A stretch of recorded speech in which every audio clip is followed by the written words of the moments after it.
पृथ्वी के पर्यावरण में धरती को गरमाने वाली कार्बन डाइऑक्साइड, मीथेन और नाइट्रस ऑक्साइड जैसी गैसों में भारी बढ़ोतरी हुई है, इतनी जितने कि पिछले 8 लाख सालों में नहीं हुई। रिसर्च बता रही है कि फ्यूल के जलने से एटमॉस्फेयर में जितनी भी कार्बन डाइऑक्साइड निकलती है, उसका ज्यादातर हिस्सा समुद्र सोख लेते हैं। इस वजह से सागरों का पानी एसिडिक होता जा रहा है।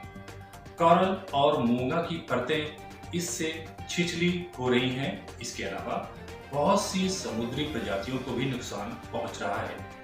ये भी चिंता जताई जा रही है कि सागरों में फलने फूलने वाली करीब 30% प्रजातियां सदी के आखिर तक खत्म हो जाएंगी। सोचिए, अगर सागर अपने अंदर सोगी गई इन गैसों को वापस धरती पर उगल दें तो क्या होगा?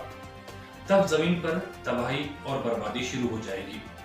महासागरों द्वारा छोड़ी गई CFC जैसी गैसों जब वापस आसमान में जाएंगी तो जमीन की छतरी कहलाने वाली ओजोन गैस को नष्ट कर देगी और आसमान में बरसने लगेंगी कैंसर जैसे खतरनाक रोग पैदा करने वाली अल्ट्रावायलेट रेज।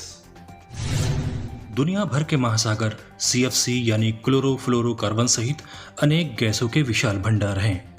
सागर वायुमंडल से इन गैसों को अवशोषित करते हैं और उन्हें अपने अंदर तक नीचे तक खींचते हैं, जहां ये गैसें सदियों तक पड़ी रह सकती हैं। मैसाचुसेट्स इंस्टीट्यूट ऑफ टेक्नोलॉजी यानी MIT के शोधकर्ताओं ने CFC-11 के रूप में पहचानी गई एक तरह की CFC गैस को समुद्रीय प्रवाह में पाया है, जो वास्तव में वायुमंडलीय सांद्रता को प्रभावित करती है।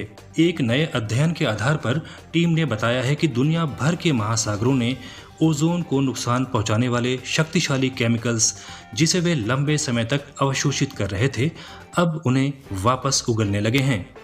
CFC-11 एक क्लोरोफ्लोरोकार्बन है जिसका इस्तेमाल आमतौर पर रेफ्रिजरेटर और इंसुलेटेड फोम वगैरह बनाने में किया जाता था। जब ये वातावरण में उत्सर्जित होते हैं तो एक रासायनिक श्रृंखला बनाती हैं जो आखिरकार ओजोन को तबाह कर देती हैं। हम जानते हैं कि ओजोन एक वायुमंडलीय परत है जो जमीन को खतरनाक अल्ट्रावायलेट रेज से बचाती है। वर्ष 2010 के बाद से मॉन्ट्रियल प्रोटोकॉल के तहत दुनिया भर के केमिकल्स प्रोडक्शन और उनके उपयोग को एक वैश्विक संधि के तहत चरणबद्ध तरीके से हटाने का प्रयास किया गया है, जिसका उद्देश्य है ओजोन परत को बहाल करना और उसकी हिफाजत करना। इस प्रतिबंध के बाद से वायुमंडल में CFC-11 के स्तर में गिरावट दर्ज की गई है, लेकिन सदियों से इन हानिकारक केमिकल्स का अधिकांश भाग महासागर अवशोषित कर चुके हैं। अगर हमें इन खतरों से बचना है तो आज से ही ग्रीन हाउस गैसें पैदा करने वाले उपकरणों का उपयोग बंद कर देना चाहिए।